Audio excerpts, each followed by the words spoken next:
नमस्कार दोस्तों, मेरा नाम विजेंद्र विक्टर है। Ramchandra para medical institute Allahabad में लैब ट्रेनर हूँ।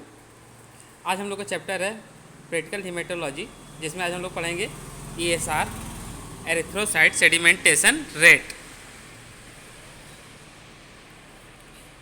ESR होता क्या है? ESR is a common hematological test for non-specific detection of inflammation that may be caused by infection, some cancer and certain autoimmune disease। ESR एक haematological test है जो एकदम accurate नहीं बताएगा, स्पेसिफिक बताएगा रिजल्ट।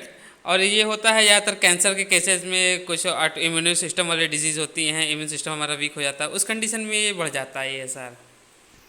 आइए आगे बढ़ते हैं। Principal: When anticoagulated blood is allowed to stand in narrow vertical glass tube undisturbed for a specific period of time, the RBC under the influence of gravity settle out from plasma. The rate of yellow column called plasma in millimeter is called ESR। जब हम एंटीकोगुलेटेड blood को एक पतली कांच के tube में एक निश्चित समय के लिए डाल के छोड़ देते हैं, RBC गुरुत्वाकर्षण के नियम के कारण क्या होता है, प्लाज्मा से अलग होके बॉटम पे बैठ जाती है, नीचे बैठ जाती है, ठीक है। और ऊपर जो होता है प्लाज्मा बचा रह जाता है। जो ऊपर येलो कलर का प्लाज्मा रहेगा उसको हम लोग मिलीमीटर में गिनेंगे, वही हमारा ESR कहलाएगा। Method of ESR determination, ESR जांच करने की विधि। यहाँ हम लोग दो प्रकार से ESR जांच करने की विधि बताएंगे। There are two main method of determine ESR. First है Winthrop method, second Westergren method. Each method produce slightly different result. Mostly and Bull 1991 concluded that the Winthrop method is more sensitive than when the ESR is low, whereas the ESR is high. The Westergren method is preferably an indication of patient clinical state. Mostly और बल नाम के scientist ने 1991 में बताया था कि Wintrobe method जब किसी का ESR लो है, नॉर्मल है तो ठीक है, लेकिन अगर किसी का ESR बहुत ज़्यादा बढ़ा हुआ रहता है तो उसके लिए वेस्टरग्रेन मेथड ही सबसे बढ़िया रिजल्ट देता है। Wintrobe method, this method use Wintrobe tube. इस मेथड में एक विंट्रोप ट्यूब का यूज़ करते हैं। A narrow glass tube close at the lower and only. ये एक ऐसी कांच की ट्यूब हो जाती है जो नीचे की तरफ बंद रहती है, एक मुंह बंद रहता है, एक तरफ खुला रहता है। The Wintrobe tube has a length of 11 centimetre and internal diameter 2.5 millimetre. Wintrobe tube जो होती है 11 सेंटीमीटर लंबी होती है और उसका अंदर की मोटाई जो होती है 2.5 मिलीमीटर होती है। It contains 0.7 to 1 ml of blood. इसमें 0.7 से 1 ml तक ब्लड चाहिए होता है। The lower 10 centimetre are in centimetre and millimetre. नीचे का 1 सेंटीमीटर होता है वो cm या मिलीमीटर में होता है। The marking is 0 at the top and 10 eight the bottom for ESR। इसमें दो तरह की मार्किंग होती है। अगर 0 टॉप पे लिखा है, बॉटम पे 10 लिखा है तो वो ESR के लिए है। उसी ट्यूब में एक तरफ लिखा होगा this tube can also be use for PCV। The marking is 10 eight the top and 0 at the bottom. PCV के लिए इसमें एक और कॉलम बना होगा कि 10 टॉप पे लिखा होगा और 0 बॉटम पे लिखा होगा। विंट्रोप मेथड से जांच करने के लिए हमें कुछ रिक्वायरमेंट्स होती हैं, कुछ ज़रूरत वाले सामान चाहिए होते हैं। पहला है एंटीकोगुलेटेड ब्लड, जिसमें EDTA या डबल ऑक्सीडेट का ब्लड लेना चाहिए। पाश्चर पिपेट जानते होंगे, जिसमें मार्किंग नहीं होती पिपेट में और ड्रॉप बाय ड्रॉप गिरता है, उसे पाश्चर पिपेट कहते हैं। टाइमर, इसमें हम लोग 1 घंटे के लिए टाइम सेट करते हैं, इसलिए टाइमर चाहिए होता है। Wintrobe tube, Wintrobe stand. Procedure: mix the anticoagulated blood thoroughly by using Pasteur pipette. Fill the Wintrobe tube up to 0 mark. There should be no bubbles in the blood. Place the tube vertically in ESR stand and leave undisturb for 1 hour। At the end of 1 hour read the result. सबसे पहले क्या करना है, आपको एंटीकोगुलेट वाले blood को अच्छे से मिक्स करना है।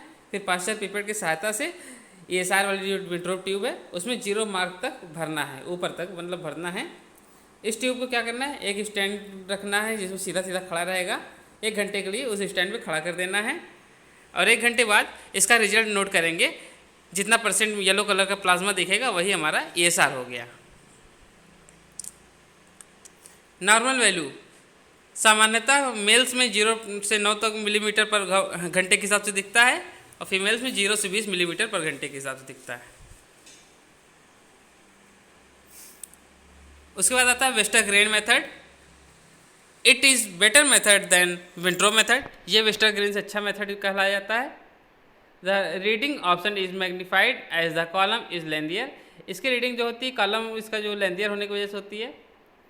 The Westergren tube is open at both and.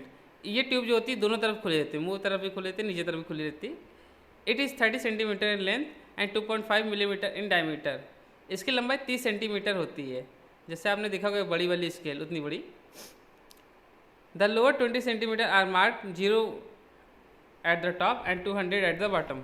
इसमें क्या रहेगा, 0 टॉप पे रहेगा, 200 जो लिखा रहेगा बॉटम पे रहेगा, नीचे 20 centimetre. It contain about 2 ml of blood. इसमें लगभग 2 ml ब्लड चाहिए होता है। रिक्वायरमेंट, इसका थोड़ा विंट्रोप से अलग मेथड है ब्लड कलेक्शन, ध्यान दीजिएगा, अभी बताते हैं। इसमें क्या होता है, एंटी कोगुलेटिव ब्लड चाहिए होता है। कितना, 0.4 ml। कौन सा एंटी कोगुलेंट चाहिए होगा, स्पेशल इसका आता है sodium citrate, try sodium citrate होता है, उसको लेते हैं 0.4 ml और ब्लड लेते हैं 1.6 ml। मतलब अगर हम लोग बात करें इसके रेशियो की तो 2:8 होती है।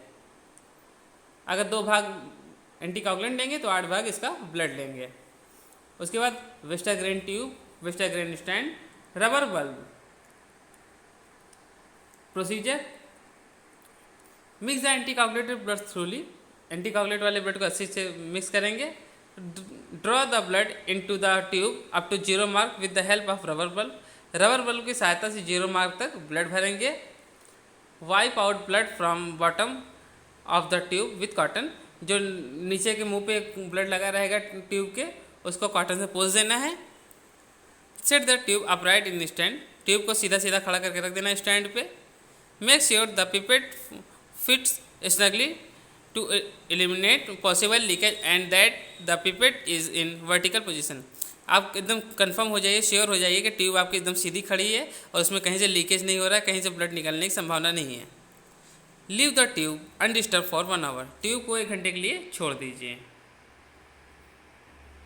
Eight the end of 1 hour read the result. 1 घंटे के बाद रिजल्ट को नोट करें।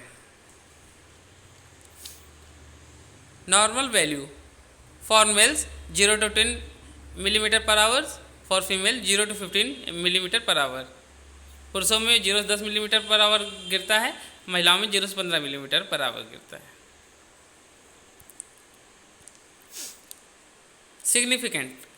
सिग्निफिकेंट मतलब ESR अगर बढ़ जाए किसी का नॉर्मल लेवल से तो क्या होगा, किस बीमारी में बढ़ता है। सभी जानते हैं एनीमिया, एक एनीमिया तो है ही है, मतलब 7 प्रकार के एनीमिया हमने अपने एक चैप्टर में बता चुके हैं, जिसमें सिकल सेल एनीमिया छोड़ के सभी एनीमिया में ESR बढ़ता है। कभी कभी फॉल्स रिजल्ट भी आते हैं, गलत रिजल्ट भी, क्योंकि किसी गठिया होती है CRP तो उसमें भी ESR बढ़ता है। ज़्यादातर HIV के केसेस में, ट्यूबरकुलोसिस के, एक्यूट वायरल हेपेटाइटिस मतलब लीवर संबंधित बीमारियाँ, अर्थराइटिस, गठिया, bacterial endocarditis, pelvic inflammatory diseases, rupture, ectopic pregnancy, systemic lupus erythematosus. और एक और बीमारी है, बड़ी बीमारी, अफ्रीकन ट्रिपैनोसोमियासिस, बहुत कम बढ़ता है। Visceral leishmaniasis, myelomatosis, lymphoma, Hodgkin disease, some tumours. Drug include oral contraceptive pills, जैसे माला डी वगैरह माला इन महिलाएं खाती हैं, उसमें भी बढ़ता है ये, कोई दवाइयाँ खाने से। हॉकिन डिजीज़ एक होती है, उसमें भी बढ़ता है। हॉकिन लिम्फोमा एक कैंसर टाइप का होता है। माइलोमाइटोसिस भी एक कैंसर है, लिम्फोमा भी एक कैंसर है। इस तरह कैंसर्स होते हैं। Thank you.